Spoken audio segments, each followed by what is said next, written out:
थी, आपको बहुत जल्द अखबारों में पढ़ने में मिलेगा कि एक पार्टी हुआ करती थी जनता दल यू। और मैं आपको आश्वस्त करना चाहूँगा कि 24 में तो देश में हम 400 पार जा ही रहे हैं, 25 में बिहार में भारतीय जनता पार्टी का कमल खिलेगा। बिल्कुल नालंदा में खिलेगा कमल, और आप देखते रहिए। कोई दिन ऐसा बीत रहा है जब हत्या का मामला बिहार में नहीं होता हो, तो मामला पूरी तरह से इनके हाथ से निकल गया है। लॉ एंड ऑर्डर पर अब मुख्यमंत्री जी का कोई नियंत्रण नहीं है। जो हम लोग देख रहे हैं असंतोष मुख्यमंत्री जी के प्रति। अब सोच लीजिए कि उनका जिला में उनके दल के माननीय को आर्म्स भिड़ा दिया जाता है। लोकसभा चुनाव को लेकर के बिहार में जो है तैयारियां तेज हो गई है। तमाम पार्टियां जो है एक दूसरे पार्टी में जो है सेंधमारी की कोशिश में लगी हुई है। हम अभी मौजूद हैं बीजेपी कार्यालय में, जहां प्रदेश अध्यक्ष सम्राट चौधरी के नेतृत्व में हजारों कार्यकर्ताओं ने आज बीजेपी की सदस्यता ग्रहण की। सभी जो कार्यकर्ता थे वो पूर्व में जेडीयू से जुड़े हुए थे, यानी कि जेडीयू में बड़ी टूट हुई है कार्यकर्ताओं की और स्थानीय नेताओं की। तो नालंदा से बहुत सारे लोग आए थे, बहुत सारे कार्यकर्ता आए थे, करीब 300 से 400 की संख्या में आए थे। वहीं पूर्णिया से भी बहुत सारे लोग थे। हमारे साथ अभी मौजूद हैं युवा बीजेपी के प्रदेश प्रवक्ता हैं सन्नी कुमार पटेल जी। पूर्व में जदयू में जुड़े हुए थे और नालंदा से जिलाध्यक्ष थे, नालंदा से आते हैं। और हमारे साथ हैं जितेंद्र कुमार नीरज जी, ये भी अभी नालंदा और शेखपुरा के प्रभारी हैं बीजेपी में। पूर्व में ये जदयू पार्टी के एक विंग में जो है प्रदेश अध्यक्ष की भूमिका निभा चुके हैं और पूर्व राष्ट्रीय अध्यक्ष जो आरसीपी सिंह थे उनके बहुत ही करीबी रह चुके हैं। हमारे साथ मौजूद हैं। सर, क्या कहेंगे? तोड़ रहे हैं पार्टी आप? देखिए, पार्टी तोड़ नहीं रहे हैं। देखिए, पार्टी का वजूद तो उसी दिन हिल गया था। पार्टी की नींव तो तभी हिल गई थी जब पार्टी के न सिर्फ गृह जिला बल्कि उनके गृह प्रखंड के न हैं सन्नी पटेल, जिनके बारे में अभी आपने कहा, तो जिन्होंने छात्र जीवन से अपना अभियान सार्वजनिक शुरू किया था जदयू में। तो जब ऐसे निष्ठावान कार्यकर्ता पार्टी से अलग हटने लगे तो पार्टी की नींव तो उसी समय हिल गई थी। और आप तो देख लीजिए, अब तो मुख्यमंत्री जी की विश्वसनीयता पूरी तरह से बिहार में समाप्त हो गई है। आज लगातार ऐसा हो रहा है। हम तो प्रभारी हैं नालंदा जिला के, मैं तो गाँव-गाँव घूम भी रहा हूँ विभिन्न इलाकों में। जो हम लोग देख रहे हैं असंतोष मुख्यमंत्री जी के प्रति। और आज तो प्रकाष्ठा हो गया। आज तो पासवान जाति के लोग जो जुड़े हैं, वो क्या नाम है उनका, मुन्ना पासवान पंचायत प्रतिनिधि भी हैं। और अभी जो लिस्ट सूची यहाँ सौंपी गई है तो लगभग 400 कार्यकर्ताओं की सूची, और उसके अलावा समर्थक उनके। तो 600-700 लोग जब एक साथ जनता दल यू भी मुख्यमंत्री के गृह जिले से पार्टी छोड़ के भारतीय जनता पार्टी की सदस्यता ग्रहण कर रहे हैं, तो इससे जदयू वालों को सीख लेनी चाहिए।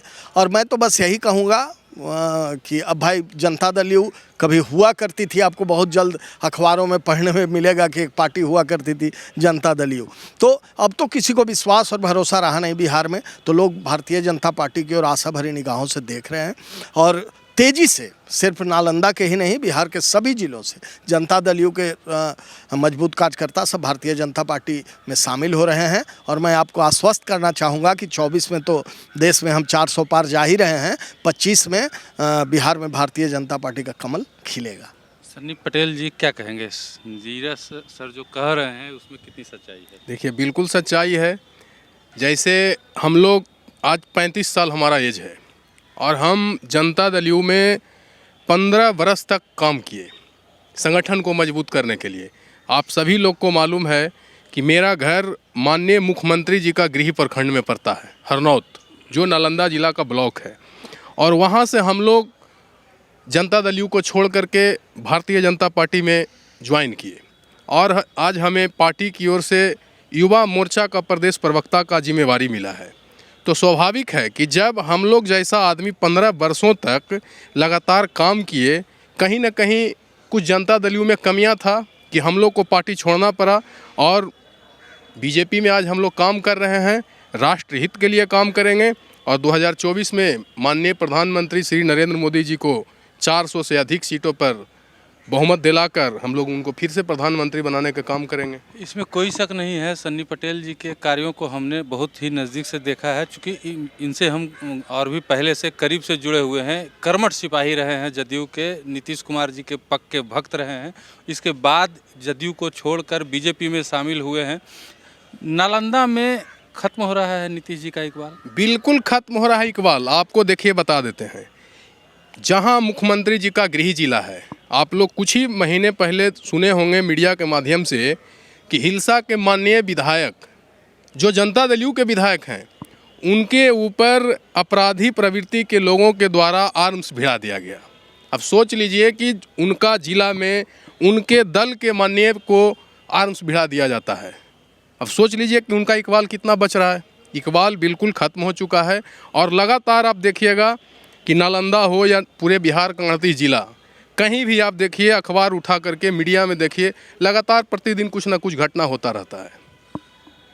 जदयू लगातार कहती रहती है, हालांकि आपकी पार्टी के द्वारा आरोप लगाया जा रहा है कि जंगल राज 2 आ गया, जंगल राज 2 आ गया, कमबैक हो गया है, लेकिन जदयू लगातार इसका खंडन करती रहती है। क्या कहेंगे, क्या लग रहा है? खंडन करने से नहीं होता है और हमारे पार्टी के द्वारा आरोप लगा देने से भी कुछ नहीं होता। ये तो पब्लिक है, सब देखती है, जनता सब देख रही है ना। और आप तो मीडिया वाले हैं, आप भी सूक्ष्म दृष्टि, कोई दिन ऐसा बीत रहा है जब हत्या का मामला बिहार में नहीं होता हो। हर दिन, आज हुआ है, सिटी में एक हत्या हो गई।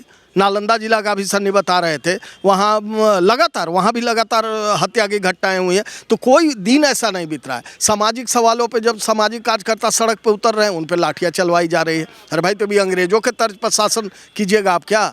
तो ये जंगल राज 2 जो लौटा है तो ये और मजबूती से लौटा है और कॉन्फिडेंस से लौटा है। तो बिहार के लोग सहमे हुए हैं, बिहार के व्यवसायी फिर से सहम गए हैं, चिकित्सक फिर से डरे हुए हैं, सहमे हुए हैं और लोग त्राहिमाम कर रहे हैं। और मुख्यमंत्री जी को इन चीज़ों का कोई चिंता नहीं है। अब इनको कोई मुंगेरी लाल का हसीन सपना लोग दिखा रहा है। अब भाई आपको प्रधानमंत्री बनना है, प्रधानमंत्री का कैंडिडेट बना रहा है, क्या बना रहा है, नहीं बना। तो मामला पूरी तरह से इनके हाथ से निकल गया है। लॉ एंड ऑर्डर पर अब मुख्यमंत्री जी का कोई नियंत्रण नहीं है।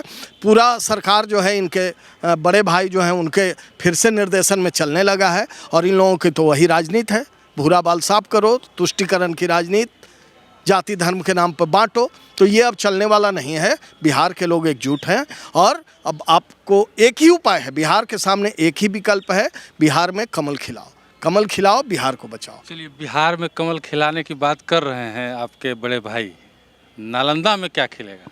बिल्कुल नालंदा में खिलेगा कमल। और आप देखते रहिए, 2024 आने दीजिए और उसके बाद 2025 का जब चुनाव होगा तब देखिएगा बिहार में हम लोग पूरी बहुमत के साथ बिहार में सरकार बनाएंगे। और जिस तरह से आप देखें कि लगातार 3 स्टेट में हम लोग का गवर्नमेंट बना है, उसी प्रकार बिहार में भी सत्ता परिवर्तन होगा। और ये जो महागठबंधन की जो सरकार चल रही है, जो जंगल राज 2 का बात कर रहे हैं, वो जंगल राज 2 से भी बदतर स्थिति में है।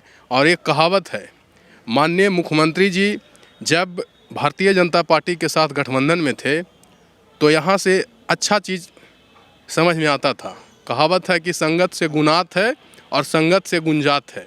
क्योंकि आप लोग को, सब लोग को जानकारी है कि जिस दल के खिलाफ माननीय मुख्यमंत्री जी संघर्ष करके सत्ता प्राप्त किए और उसी के साथ आज गठबंधन में सरकार चला रहे हैं, तो क्या होगा? वही होगा जो कि आप हरनौत प्रखंड के विभिन्न गाँव में जाइए, जहाँ की पूरा एकदम संघर्ष था और फिर से आप उनके साथ मिल गए, तो आपके वोट कौन देगा? वो तो अभी आपको देखिए सत्ता है, सरकार उनका है, तो अभी लोग डर के नहीं बोलता है, पिछड़ा अति पिछड़ा सभी लोग डर करके बोल देता है कि भाई हम उन्हीं के साथ हैं। मगर बटन दबाने समय कोई व्यक्ति को आप हाथ बांध के नहीं रख सकते हैं, इसीलिए उनका समाप्ति होना है। चुपचाप कमल छाप। चलिए, चुपचाप कमल छाप। जितेंद्र जी ने और सन्नी कुमार पटेल ने साफ कर दिया है कि इस बार बिहार ही, नालंदा ही नहीं, पूरे बिहार में जो है कमल खिलेगा। और 2024 ही नहीं, 2025 में भी जो है नीतीश कुमार जी को हम लोग यहाँ से सफाया कर देंगे। बाकी आप क्या सोचते हैं, नालंदा वासी इस पे क्या सोचते हैं और बिहार वासी क्या सोचते हैं, कमेंट बॉक्स में बताइएगा। देखते रहिए मगही न्यूज़। धन्यवाद।